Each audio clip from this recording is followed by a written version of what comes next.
Hey folks, welcome back to ClusterCraft. So I've been working here down in the tunnels, and as I've been doing this, I've been thinking, I don't have a shop in Spawn Town. I have no way of showing my hard work to the other clusters in Spawn Town. So I think that we need to come up with a shop. And so I've been down here with this tunnel bore behind me that you see, and I've just been going to town on finding, different ores. Mainly diamonds is what I'm looking for, but I need a shop. So I'm going to go do that right now. I think that's what I'm going to go do. Alright guys, so we're back here in Spawn Town, and I know you guys haven't seen this for a little bit, but some shops have popped up. We've got this Knick-Knack Shack. I think this is... yeah, AK's. It's right there on the sign. AK's Knick-Knack Shack. And so you can see here, we got some people selling some stuff. I think he's just putting this in. Yep, we got some turtle eggs. 2 diamonds per 8 eggs. So that's not, it's not terribly bad. I might take him up on that because I've got some ideas later. He's got some rockets here, and just little things that he's looking at selling. And then of course we've got some other shops here, some other little pop-ups that are selling some other types of gear. And then Tinker's got his head shop here, and then off the piers here we've got the Lad's wood shop right over there, and then we've got Chirk's little fishing hole. So I wasn't really interested in putting in a boat or barge or anything like that, just for the simple fact that I don't feel that it goes with my Western old-timey feel, and I wanted to do something that went with that. So I found a little spot right here in front of the bar, the boat bar, whatever the name of it is here. It just has bar up on the sign there, but I ended up making this right here, this stagecoach. So we just called it the stagecoach, because why come up with something when it's already named? That just doesn't make sense. So yeah, we came up with a stagecoach, and this up here, this is Chestnut, and he's got his buddy here who we haven't named yet, and I'm trying to come up with a name for him. I haven't really figured that out yet. So if you've got any suggestions, leave them in the comments below, and if we get a bunch of comments, well, maybe we'll put the top 3 or something like that in the next video, and we'll vote on those. So but yeah, this is where you'd sit on the stagecoach, and you handle the horses. And when you're not using the stagecoach, the horses are usually tied off on the back. So that's what I've done here. And then of course I've got a little bit of storage back here for the things that we sell. So the things that we sell, we've got some wither roses back here from our wither rose farm, and we've got these gas tiers from our gas farm. So I thought those would be some good items to sell, because those aren't really things that I see too often on shops and things like that. So, and since we have the farms to do it, I figured let's do it, right? So yeah. But as you can see, we've got the gas tiers in here. We've got nothing in that barrel just yet, because I think we can bring in one other thing. And man, talk about a pop-up shop. I just put this in. Wow, and we've already got 22 diamonds. That's good. So let me go ahead and fill that back up. And then we put more gas tiers over here, but it doesn't look like the gas tiers are selling. Maybe I need to break that price down a little bit. I don't know. We'll see. But yeah, that's what we've got going so far, and it looks like we're doing good on there for a start. So I've got some other things in mind that we need to do, but I want to get back to the base and start working around there, because we've got to get that town built, and I need to get that done soon. So I'll see you back in town. Hey folks, so we're standing here in front of the church, and right in front of me, as you can see, is where the bathhouse is. We've got the gold exchange right there that I need to get the backside finished on, and then we just have the old the sugarcane farm inside this store here. But I need to fix this building right here, because right now I have the iron farm inside the bathhouse, and for some reason my iron golems have decided to start spawning right in here. So I want to make sure that with these iron golems that they stay inside that house. So I'm going to have to make sure that we put another building here that will stop them from spawning, one, and probably put some things on the floor that they can't spawn on, some non-spawnable spaces and whatnot. But that's not what I want to focus on right now. What I really want to focus on is this roadway, because the roads are going to be the important part that are going to drive where things go. And I still want to get in the saloon, the sheriff's office. I still want to put in the courthouse. I still need to get in the gun store, the butcher shop. I mean, there's a lot of things that I still need to build in this town, and it's all going to start behind me there, right there in that little cove of the Mesa. So the road's going to come down this way between the oak logs that you see that I've got kind of placed out here, and the ones that are kind of up in the air. I placed these out a little bit a little while ago, and so I just kind of want to bring that down and form that in. And then I also want to bring them around and bring them out into this area so that the church is the center or the focal point of our town. So I do want the road to kind of wind off down that way a little ways. I'm not sure quite what I'm going to do down there yet, but I do know for a fact I want it to tee off right here, and we're going to take this on down through the town. This is going to be the main focal point of town, I think, right here next to the gold exchange. I want to put the saloon on this corner right here, and so you can see I've kind of mapped out where I'm going to put the street, and then I've just got to either widen this out or just do something to make this look fitting in this area, and then it's going to kind of wind back that way. And we need to put some kind of trail up to the top there because we're going to put the train station up there, and there's just a lot of work that has to be done yet. So I'm going to jump into the time lapse here, and I'm going to start working on these roads. So enjoy.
Guys, hope you enjoyed that time lapse.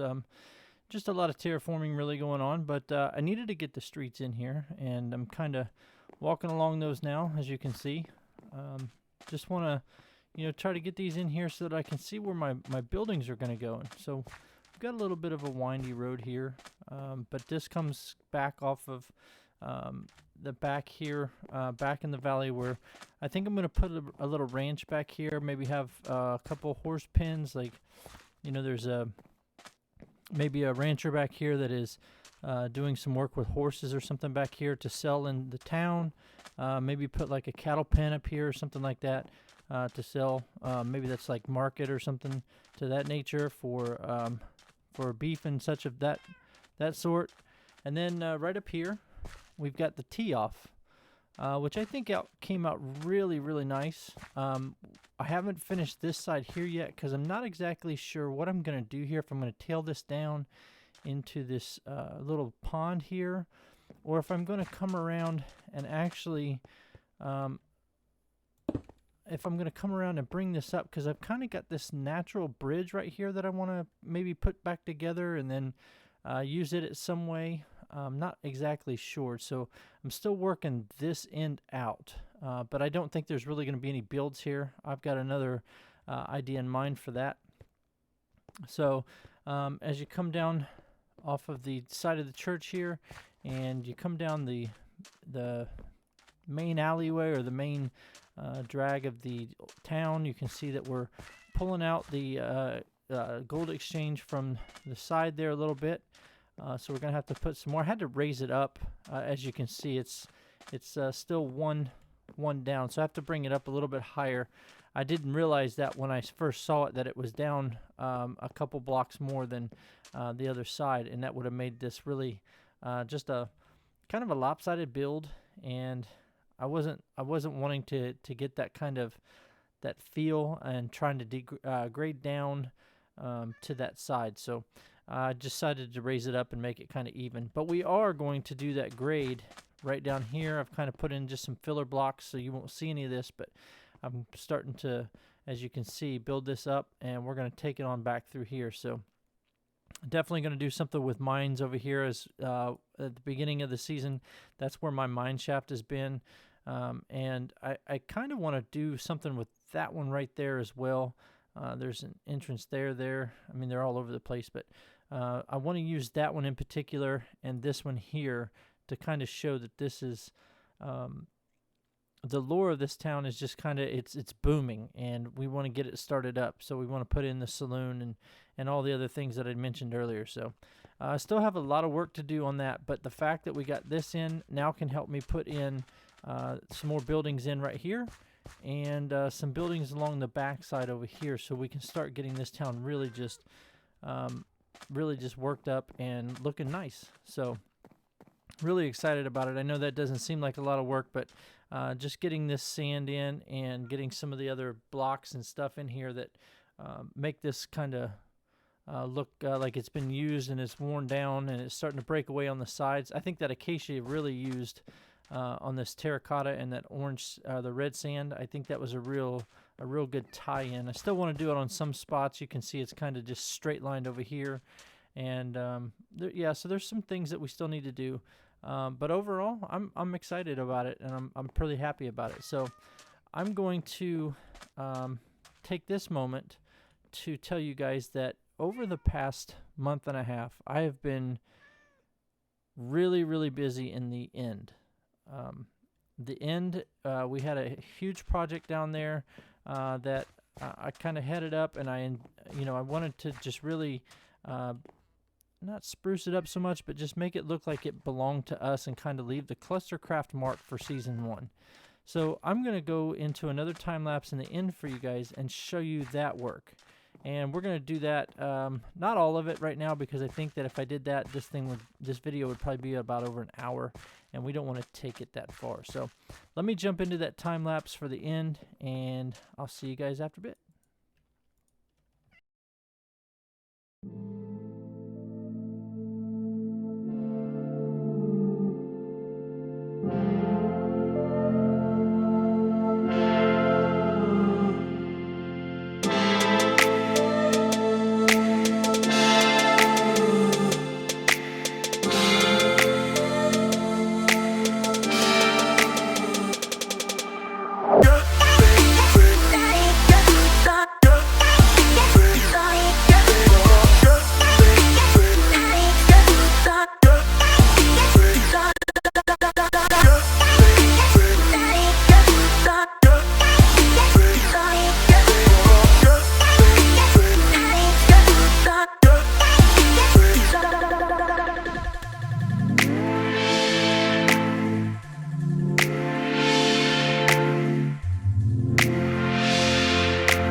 folks, we're going to jump into the end portal here, as you can see right here in front of me.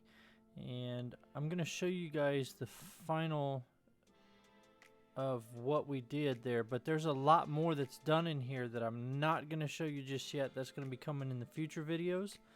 But there is one piece of this that I did not have any footage for that I do want to show you. And the reason being is because all of that's corrupted. And there's no way for me to go into the portal without showing you. So let's go check it out.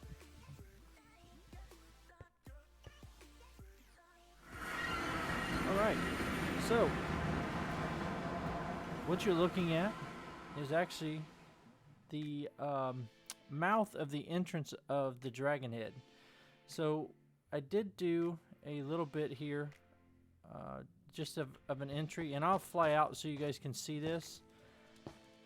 But as you can see, it's very dark, very kind of ominous. Like you're walking right into the mouth of the dragon. But when you walk in, you can see there's not much, but you can see the two tips of the end rods there, and those are your way to get in here so that you can kind of get into the center room here. And we've got some end rods up here on the top just to kind of give you some light. Again, like I said, this is a very ominous kind of feel. You're inside the dragon at the moment, so to speak. So I thought this would be cool to do a nice little feature inside. So what we have over here is we have our stasis chambers for anybody that wants to go out into the outer end islands to go and collect shulkers or whatever they're going out there to get. So we got signs in these boxes here. Obviously, you just stick your name on the wall behind the stasis chamber. I'm sure you guys know how these work, but just in case, I'll show you real quick. You're just going to throw an ender pearl. You're going to look down in, aim at the soul sand at the bottom there. You're going to throw your ender pearl in, and you're going to back off. And you'll see that it comes into a stasis mode, like it's not going to do anything until something touches it. So if I were to jump up here and hit this lever, you can see that I move right over here. And we got an endermite.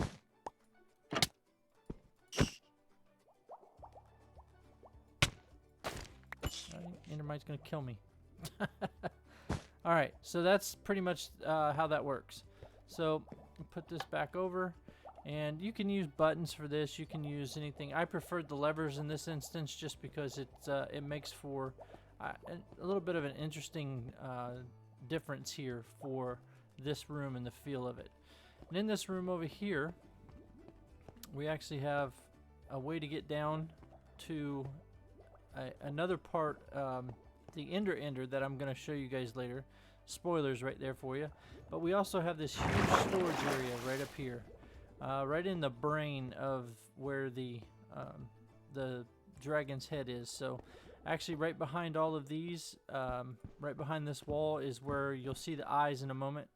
And this is just full of all of the end stone and all of the things that we used while we were working on this massive project.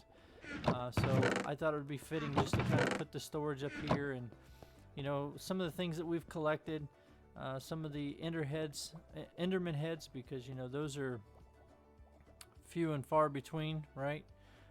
So yeah, and then a little place to store stuff, so if you don't want to carry something into the outer island or something like that, you have a nice little locker here so you can at least get back to here. So we're going to come out of here and we're going to run into this. Now this room looks the same, like we're going to go out, but it's actually the back side of the dragon head. And if you jump up here, you'll see the slime block, and you touch the button and you're up into the arena ready to fight the dragon. Alright, so let me fly up here so that you guys can get a look at this. Get a little height here. Just trying to make sure I don't show everything here. I'll fly over this way. You can see that the Endermen are up on top, but they cannot really look around much because we have slabbed this entire island, so there's no really a lot of places for them to spawn up here. And if you just take a look at this, this is our final project. Really just a nice nice piece right here that we've taken care of. So it was a lot of work. It was a lot of fun. The slabs were a pain in the butt, but this was an overall just a fun build. And then if I fly over here, little spoiler right there, you guys can see the Enderman's, or the dragon head that I was talking about. Just kind of keep my head up here a little bit because I don't want to show you that just yet. I just want to show you that right there. There it is. I know it's peeking in and out of focus, but there it is right there. There's the Ender Dragon's head, and I think it looks really good. So there's some little details that I still have to work out in here, but overall I'm happy with this project. I'm happy with the way it turned out, and yeah, so I really enjoyed doing this project, and I know the clusters really they're enjoying the look and the feel of this. And the great thing about it too is that the Ender Dragon, when she's respawned in here, she doesn't tear any of this up. You would think that she would get these carpets and blow them up with those breath dragon balls that she throws or whatever, but actually none of this actually comes up. We've opened up all the gateways, just running with her and trying to get her and just letting her fly around here for a little bit just to see what would happen. And she's never exploded any of this glass.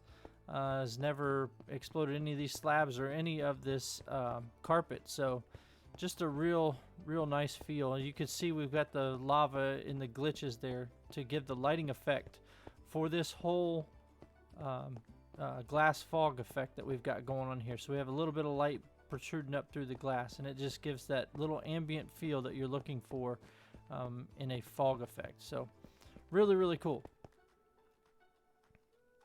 All right back here at the base. So before I go, I'm going to show you one last clip, and I don't know if you guys remember or not from the last clip. We had a lot of chickens that I had to deal with, and I talked about getting back to some of the people that had pranked me with the chickens.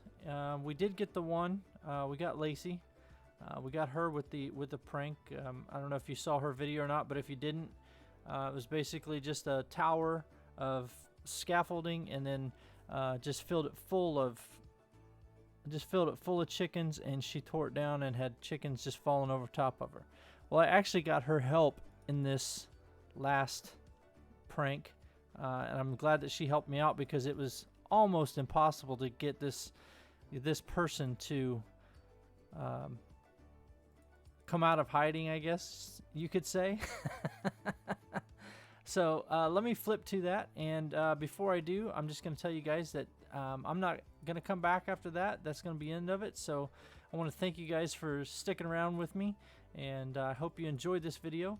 If you did, make sure to hit that like and subscribe button, and as always, I'll see you guys in the next episode.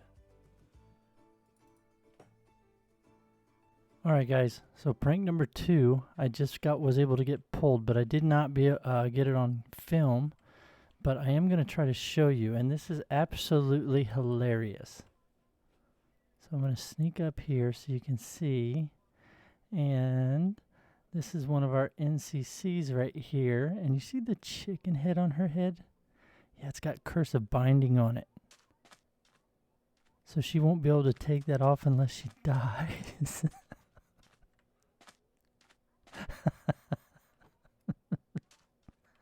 Oh, I love playing pranks. This is fun. Oh yeah, this is funny, and I had to have a little help with it, but it's still so much fun.